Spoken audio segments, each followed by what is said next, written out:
From Neural Newscast, this is Prime Cyber Insights, intelligence for defenders, leaders, and decision-makers. Welcome to Prime Cyber Insights for May 7th, 2026. Joining us today is Chad Thompson, a director-level AI and security leader with a systems-level perspective on automation, enterprise risk, and operational resilience. Chad, welcome. We start today with urgent remediation news. Palo Alto Networks has confirmed that a critical severity zero day, tracked as 2026 Cape Verde Coesos 0300, has been exploited in the wild since April 9th. This buffer overflow in the PAN-OS user ID authentication portal allows unauthenticated remote code execution with root privileges. The company notes that attackers have already deployed tools like Earthworm and Reverse SOX 5 for network tunneling. CISA has added this to the known exploited vulnerabilities catalog with a deadline of midnight this Saturday for federal agencies to secure these firewalls.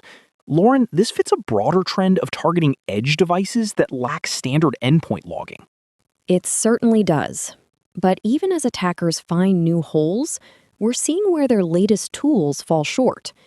Earlier this year, a campaign against the Mexican government used AI tools like Claude Code to generate an entire exploitation framework from scratch. However, a new report from Dragos shows that when these hackers tried to bridge the gap into a water utilities OT network, the AI failed to bypass a standard gateway login. Chad, from a systems-level perspective, how do you interpret this AI failure at the OT perimeter? It's a fascinating case study in the current ceiling of large language models. In the Mexico campaign, the AI could effectively map the IT environment and identify a vNode industrial gateway, but it stalled at the authentication interface. It attempted orchestrated password spraying using default and swiped credentials. But when that didn't work, the AI essentially provided a summary of why it couldn't proceed, calling the infrastructure well protected. What we are seeing is that AI is significantly reducing the time and expertise required to exploit known IT weaknesses, but it isn't yet solving the complex physical and protocol-specific problems that stump human professionals.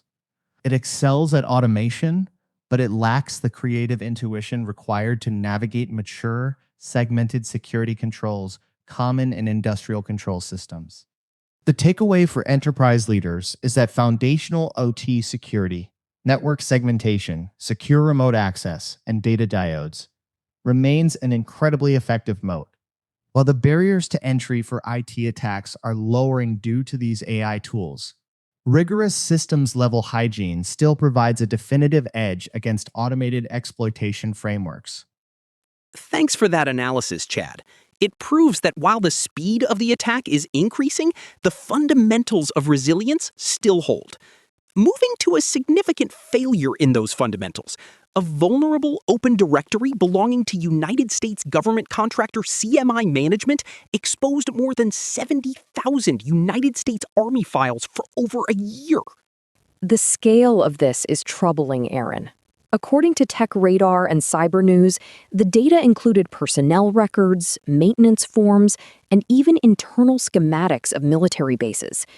What is most concerning is that CISA was reportedly notified about this in 2024, yet the directory remained actively leaking as recently as last month.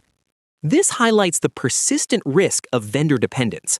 In a similar vein, the educational technology firm Instructure, which owns the Canvas platform, recently disclosed a data breach. The threat actor ShinyHunters claims to have exfiltrated over 3 terabytes of data, including names, emails, and student ID numbers for millions of users. Instructure has revoked credentials and rotated keys, but the messages stolen between students and faculty could serve as long-term extortion levers.